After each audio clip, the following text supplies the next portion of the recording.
Hey. Coucou.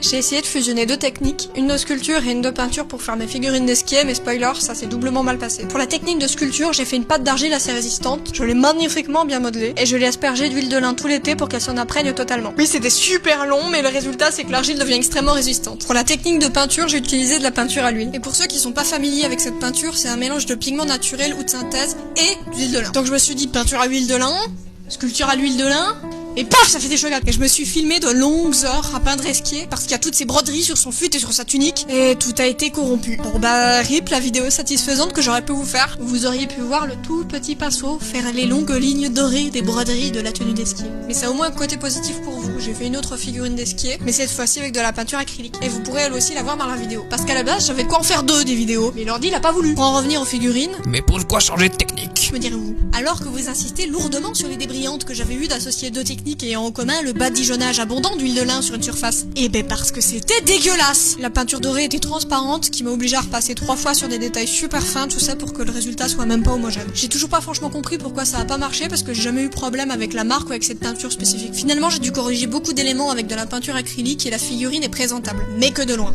Alors que la deuxième, peinte entièrement en acrylique, était bien plus facile à peindre. Même si les broderies des vêtements restaient quand même assez longues à faire, même avec une peinture plus fluide. Et quant au rendu, je vous laisse voir par vous-même.